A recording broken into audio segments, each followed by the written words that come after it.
feels like my throat is closing in and feels like I'm breathing out of a straw.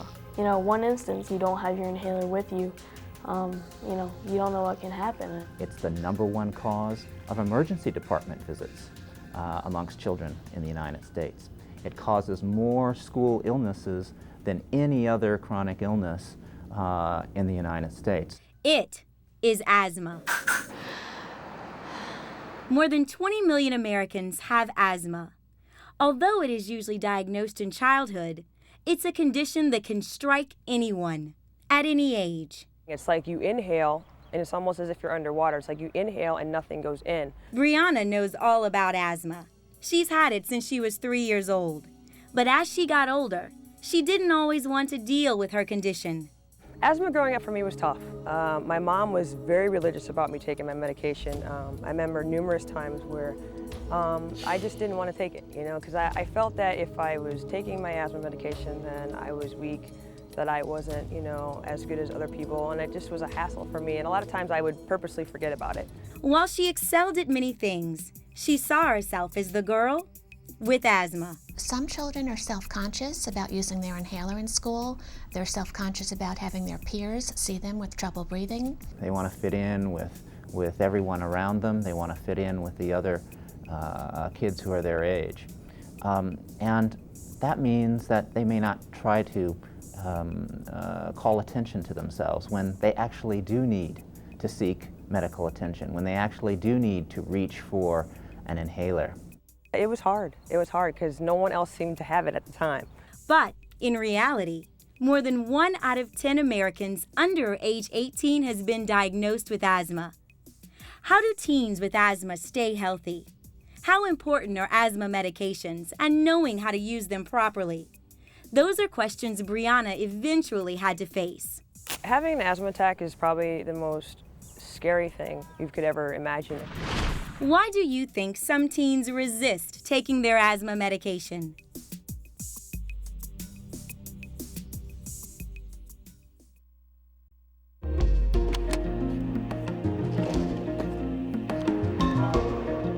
Asthma is a very serious illness. It can come on at a moment's notice when you're not expecting it. It can strike in the middle of the night.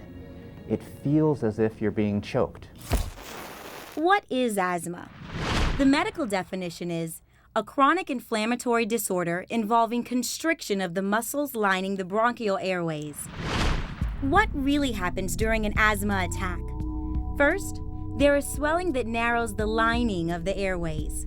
Then the muscles around the bronchial tubes tighten, causing the airways to constrict even more. Finally, thick mucus is produced within the bronchial tubes, which results in coughing and slows the passage of air even further. Symptoms of asthma are cough, wheezing, chest tightness, and shortness of breath.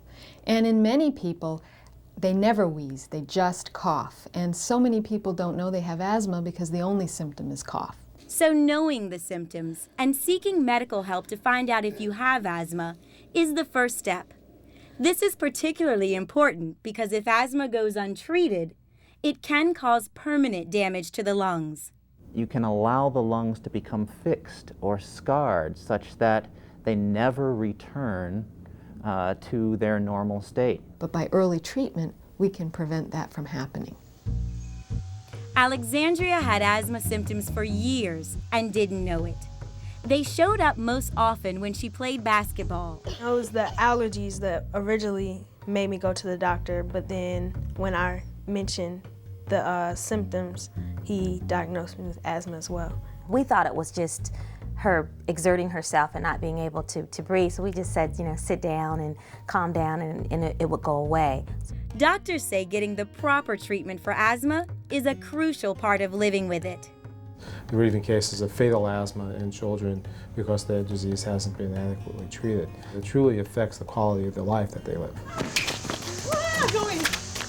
After being diagnosed, Alexandria is back out on the court, hopeful that with her treatment carefully monitored, her quality of life will improve.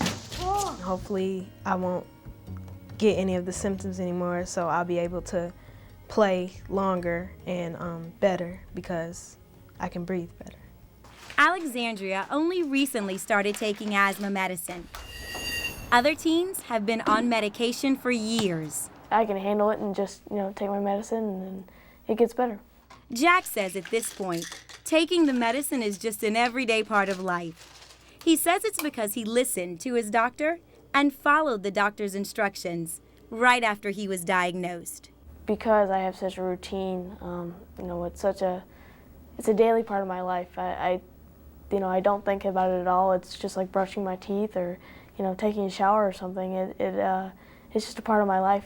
He was a responsible kid, and I haven't really monitored him taking his medicine for a long time. Asthma is treated with daily medication in the form of inhalers and pills to help prevent asthma attacks. Many of these medications act to reduce the swelling and mucus production in the airways. Inhalers that may contain bronchodilators, medicine to relax the muscles, are used during emergency flare-ups. The number of teens with asthma is much higher than it was a few decades ago. One reason could be the air they are breathing. Not only can poor air quality actually exacerbate or make worse asthma, but it also has the capability of inducing new asthma in children.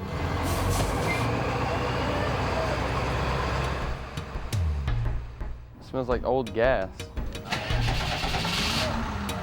It just smells like old tar, you know how they make tar on the road work and stuff like that? Yeah, it really stinks very bad. It doesn't just smell bad. Several studies show bus fumes can also cause flare-ups in people who have asthma. So can other pollutants in the air. Brad lives in a city with high levels of ozone and pollution, but he likes being outdoors and playing sports. Tennis, basketball, baseball, soccer, and done some swimming and a little bit of track. The combination of polluted air and exercise frequently triggers an asthma attack.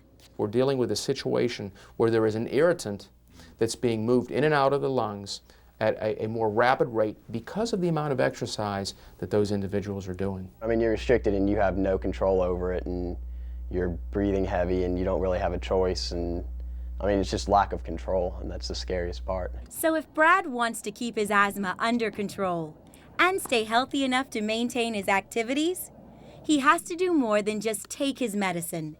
He has to modify his behavior. He uses the weather report to check the day's ozone level. And when it's high, he slows down or sits out. You do have to be aware and actually just kind of take it easy for the day. An asthma attack also can be triggered by certain indoor conditions. Inhaling mold spores has been linked to both bringing on an attack as well as causing asthma in people who didn't have it before. People with asthma have one more substance that they need to be conscious of in the indoor and outdoor environment. If you have asthma, take a walk around the house. Look in the usual places. If you don't have a fan in your bathroom, you really need to put one in. Regular checkups also are important for people with asthma. Doctors need to monitor the condition in case treatment needs to be changed. They want to make sure patients stay in control of their asthma and stay prepared for any changes.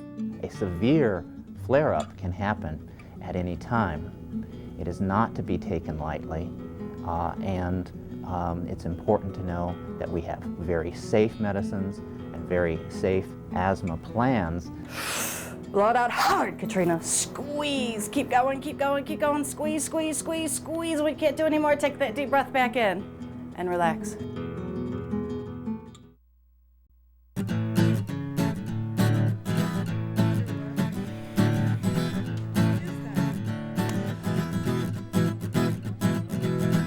All of these young people have asthma and are learning to deal with it. The medications, the breathing treatments, the good days, and the bad.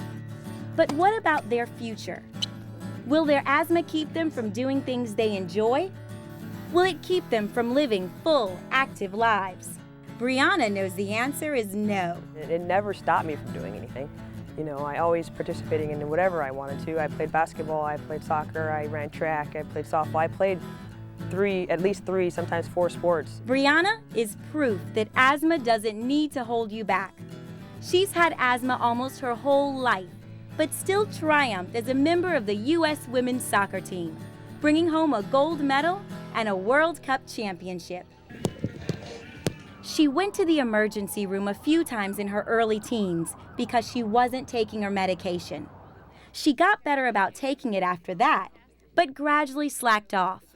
And then? I went like a couple weeks and didn't really use my inhaler a lot, felt okay.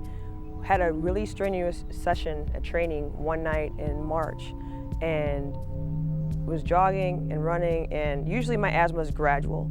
It comes on me and then I can feel it coming on me. I can take my acute inhaler and then I'm fine. Well, this time I was fine and all of a sudden, bam, it was there, and it was like the door closed on my throat. You could hear me breathing across the stadium field, like trying to get an air in, like that. I mean, it was just really loud and intense. My eyes, I guess, started to get yellow and my teammates were freaking out.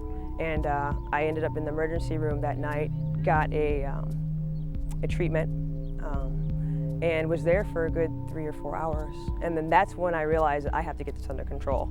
And then a few weeks later, I ended up with 7 different medications. Some of the medications were for allergies, one of the main triggers for Brianna's asthma. Someone who'd had their asthma forever, didn't really have any shame in it, but just wasn't aware that I needed to take medication religiously every day until last year. And it's very important, you know, you don't ever want to get in a situation where you're losing your breath so badly that you think you might die. Brianna knows asthma medications can cause side effects like stomach upset, sleeplessness, irritability, and increased cough. She also knows, if used correctly, serious complications are rare. I don't feel the twinge anymore, and that has freed me up to do so many things, and I can go wherever I want to go. I don't have to worry. And she has a message for any teen who may feel awkward using an inhaler. There's no shame. I mean, I took my asthma inhaler in the middle of a World Cup game with the TV camera right in my face, and I had no shame in taking my inhaler in front of 90,000 people with 40 million people watching, because what was important for me was not being embarrassed, it was being ready. How would you convince a friend to take better care of his or her asthma?